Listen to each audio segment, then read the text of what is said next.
श्री शिवाय नमस्तुभ्यं मित्रों, जय महाकाल, हर हर महादेव। तो मित्रों, कैसे हैं आप सब? आशा करते हैं आप सब लोग बहुत अच्छे होंगे। और मैं ये भी आशा करती हूँ कि आप सभी लोगों ने अपने पितृ को मनाने का, उन्हें खुश करने के हजारों उपाय, अभी तक आप लोगों ने अनेकों उपाय कर लिए होंगे। और आज है 18 सितंबर, आज है पितृवार, पितृपक्ष गुरुवार, द्वादशी का बहुत ही प्यारा सा दिन है। आज हम सभी लोग जो किसी कारण से रह गए हैं अपने पितरों को खुश करने से, तो वो आज पिंडदान करने के सबसे आसान उपायों को जानेंगे। ठीक है मित्रों, सबसे पहला ही हम उपाय की बात करते हैं कि अगर हम किसी कारण से रह गए हैं अपने पितरों को दान करने से, तो वो क्या कर सकता है आज, जिससे उस उपाय को करने से हमें हमारे पितरों को पिंडदान होता है वो पहुंच जाएगा पितरों तक। ठीक है, इसके लिए आप लोगों को स्क्रीन पे बेलपत्र दिख रही होगी। हमें एक बेलपत्र लेनी है जो कहीं से कटी फकी, बिल्कुल भी खंडित नहीं होनी चाहिए। इस बात का आप लोग विशेष ध्यान रखेंगे। एक बेलपत्र लेने के बाद में हमें लेना है चावल। क्या इतने सारे चावल लेने? बिल्कुल नहीं मित्रों, आप लोगों को एक अक्षत चावल का दाना लेना है, मात्र एक चावल का दाना, एक बेलपत्र, एक अक्षत चावल का दाना। पूज्य गुरु जी ने इस उपाय को बताया था, तो उन्होंने साफ साफ कहा था कि जो भी किसी कारण से अपने पितरों को दान करने से, पिंडदान करने से रह जाता है, वो इस उपाय को कर लेता है तो उनके पितरों को मोक्ष की प्राप्त होती। बस जैसे उन्होंने बताया उसी तरीके से आपको इस उपाय को करना है। इसके बाद में तांबे के कलश में लेना है आपको अपने घर का शुद्ध जल और थोड़ा सा उसमें गंगा जल डाल लीजिएगा। ठीक है मित्रों, इसके बाद आपको क्या करना है, इन सभी चीज़ों को लेकर के पहुंच जाइएगा अपने इष्ट, अपने आराध्य भगवान शंकर की शिवलिंग के पास। ठीक है, महादेव जी की शिवलिंग के पास पहुंच के आपको क्या करना है, आपने जो एक बेलपत्र ली है उसे अपने पितरों का ध्यान करते हुए क्या करेंगे मित्रों, अपने पितरों का ध्यान करते हुए आप इस एक बेलपत्र को महादेव जी की शिवलिंग के ऊपर सबसे पहले रखिएगा। ठीक है, रखने के बाद में आपको क्या करना है, आपने अपने पितरों का स्मरण कर लिया, बेलपत्र चढ़ा ली। आप किस कारण से नहीं अपने पितरों को दान कर पाए, इस बात का जिक्र नहीं करना है, क्योंकि वो तो आप ही जानते होंगे। लेकिन इसके लिए आपको अपने पितरों से क्षमा जरूर मांगनी है कि आप किसी कारण से नहीं कर पाए हैं। आज आप यह उपाय कर रहे हैं जिससे आपके पितर यदि रुष्ट हैं तो प्रसन्न हो जाएं। उस एक चावल के दाने को इसी बेलपत्र पे चढ़ा दीजिएगा और ध्यान रखिएगा अपने पितरों को स्मरण करना आपको बिल्कुल भी नहीं भूलना है, वरना आपके उपाय का कोई लाभ नहीं मिलेगा। जब आप मन से पूरे भाव से इस उपाय को करेंगे तभी उन तक यह पहुँचेगा और महादेव जी की कृपा से आपके पितृ तृप्त हो जाएंगे। आपके इस कार्य से उनको पिंडदान जो नहीं कर पाए थे वो भी पूर्ण होगा और आपके पितृ भी तृप्त हो जाएंगे। इसके बाद में जो एक लोटा जल लेके गए हैं उसे महादेव जी की शिवलिंग के ऊपर समर्पित कर दीजिएगा और समर्पित कर देने से आपके पितरों तक यह जल पहुंच जाएगा। ऐसा पूज्य गुरु जी ने अपनी कथा में बताया भी है, बस आपको करना वैसे ही है जैसे बताया गया। ठीक है, पहला बहुत ही आसान सा उपाय था। एक और उपाय है, उसकी बात कर लेते हैं, जो कि भी पिंडदान करने का सबसे सरल और सिंपल सा उपाय है। सामने आपको स्क्रीन पे क्या दिख रहा है मित्रों, आप लोगों को दिख रहे हैं तुलसी का पौधा, है ना मित्रों। आपको 11 पत्ते लेने। अब आप लोग सोच रहे होंगे कि गुरुवार के दिन तो हमें तुलसी का दल तोड़ना नहीं होता, अब हम लेंगे कैसे मित्रों। पौधे के पास जब आप जाएंगे आपको बहुत सारी पत्तियां खुद ही ज़मीन में गिरी हुई दिखेंगी। आपको अच्छी अच्छी तुलसी की माता की 11 पत्तियां चुन करके उठा लेनी है, उन्हें साफ़ करके एक कटोरी में रखिएगा और आपको लेना है क्या, जल। उसी कटोरी में, एक खाली कटोरी में आप जल नहीं गंगा जल लेना है आपको। एक कटोरी में गंगा जल लेके जाएंगे मित्रों और आपको क्या करना है, अपने साथ आपको एक कटोरी और लेके जाना है। सबसे पहले आप अपना राइट हैंड यानी दाहिना हाथ, जिसे सीधा हाथ कहा जाता है, जिससे आप लोग भोजन ग्रहण करते हैं, उस हाथ में आपको पत्तियां लेनी। कितनी पत्तियां हैं? तुलसी माता की आपके पास 11 पत्तियाँ। आपको 5 बार में इन पत्तियों को समर्पित करना मैं पहले बता दूं।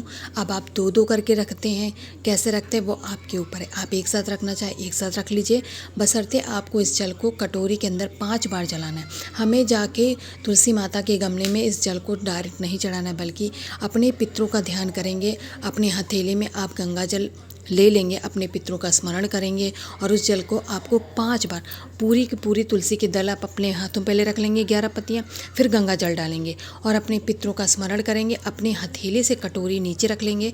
जब जल गिराएंगे आप 5 बार में उस जल को गिराएंगे कटोरी के अंदर, ना कि किसी वृक्ष के पास 5 बार जब आप चढ़ाएंगे, 5 ही बार आपको अपने पितरों का ध्यान करना है। जो भी आपके पितर हैं उनका स्मरण करना है। एक तरीके से जो आप पिंडदान करते हैं उस जल को जहाँ चढ़ाने जाते हैं वहाँ न चढ़ा के आप इस उपाय को यहाँ करना है। इतना करने के बाद में इस जल को आप 3 पूजनीय पेड़ होते हैं, ठीक है। वट वृक्ष, पीपल का वृक्ष और जो बेलपत्र का पौधा होता है। इनमें से कोई भी पेड़ आपको आपके घर के आसपास मिल जाए, वहाँ पर जाके आप इस जल को अपने पितरों के नाम यानी पितृ देवता आर्यमन का ध्यान करके चढ़ाइएगा। जल घर पे रखेंगे, किसी कारण से अगर गिर गया या किसी से धोखे से गिर गया तो भी आपका उपाय पूर्ण नहीं हो पाएगा। इससे अच्छा आप किसी पूजनीय वृक्ष के तन अगर जड़ पे चढ़ाते तो आपका उपाय भी पूर्ण होगा, ठीक है मित्रों। 2 उपायों की बात कर लिए, अब हम बात करेंगे तीसरे और अंतिम उपाय की। उसे जानने से पहले जो भी चैनल पे पहली बार आया है, मेरी आवाज़ पहली बार सुन रहा है, वो चैनल को सब्सक्राइब और वीडियो को लाइक करना बिल्कुल भी नहीं भूलेगा। तीसरे उपाय का सबसे पहले हम लाभ की बात कर लेते हैं। इस उपाय को हम स्पेशली माता लक्ष्मी को खुश करने के लिए करेंगे, जिससे उनकी कृपा से हमारे घर में सुख, शांति और समृद्धि का वास होगा। मैं पहले ही बता दूं आप लोगों को कि इस उपाय को हमें प्रदोष काल में करना है, सुबह नहीं करना है, ठीक है मित्रों। प्रदोष काल में आपको इस उपाय को करना है। आपको लेना है 5 गांठें हल्दी की, खड़ी वाली लेनी, पीसना नहीं है। मैं बताए दे रही हूँ मित्रों, दोबारा सुन लीजिए, पीसना नहीं है, आपको 5 हल्दी की गांठ लेनी है, खड़ी वाली। अब क्योंकि गुरुवार का दिन है और गुरुवार पीली चीज़ों के लिए कितना महत्व होता है आप सभी लोग जानते हैं ना मित्रों, मुझे बताने की ज़रूरत नहीं है। इसके बाद हमें लेने हैं 5 पीले फूल। ये ज़रूरी नहीं है कि आप कनेर के लिए हो, कोई और दूसरे पौधे में पीले कलर के यदि फूल हैं, आप 5 फूल गिन करके ले लेंगे।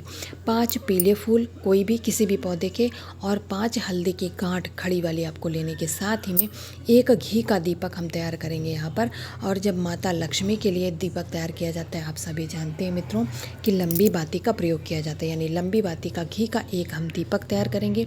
5 पीले फूल लेंगे किसी भी पौधे के और 5 हल्दी की खड़ी गांठें लेने के साथ ही में हमें लेना है तांबे के कलश में अपने घर का शुद्ध जल और गंगा जल।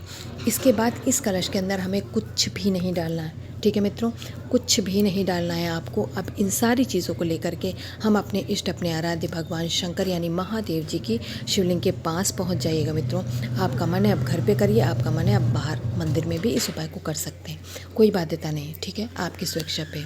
सबसे पहले आप 5 पीले जो आपने पुष्प लिए हैं उन्हें महादेव जी के शिवलिंग के ऊपर मित्रों समर्पित करेंगे, ठीक है, माता लक्ष्मी का ध्यान करके, क्योंकि माता लक्ष्मी का ही आशीर्वाद आप चाहते हैं स्वयं पर, स्वयं के परिवार पर, जिससे आपके घर की परेशानियां दूर हो जाए और सुख, समृद्धि, संपन्नता आपके घर में आए, ऐसे आप चाहते हैं, ठीक है मित्रों।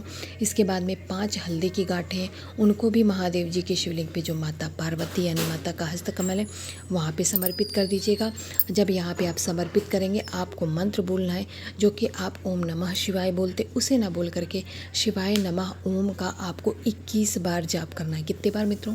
21 बार इस मंत्र को बोलेंगे। और लंबी वाली बाती का जो दीपक है उसे भी माता लक्ष्मी के नाम से यहीं पर किनारे पे प्रज्वलित कर दीजिएगा। लास्ट में जब आप मंत्र का जाप कर चुके हैं तो 1 लोटा जो जल लेके गए हैं उसे श्री शिवाय नमस्तुभ्यम मंत्र का जाप करते हुए मित्रों महादेव जी के शिवलिंग पर समर्पित कर दीजिएगा। यकीन मानिए इतना अद्भुत और इतना अचूक उपाय है कि आप पूरे विधि विधान से करेंगे तो माता लक्ष्मी जरूर प्रसन्न होंगी, अपना आशीर्वाद देंगी। उनके आशीर्वाद से आपके घर में सुख, समृद्धि और संपन्नता की कभी कमी नहीं रहेगी। आपके धन के भंडारे सदा भरे रहेंगे और आपके घर में रोग बीमारियां भी नहीं होंगी। बाकी मित्रों, मैंने कोशिश की कि आप लोग समझ सके तीनों उपाय और मैं आशा करती हूँ कि आप लोग समझ भी गए होंगे। अगर कुछ भी नहीं समझ में आया है तो कमेंट सेक्शन में कमेंट करके पूछ सकते हैं और जाते जाते महादेव जी का कोई सा भी नाम लिख के ज़रूर जाइएगा।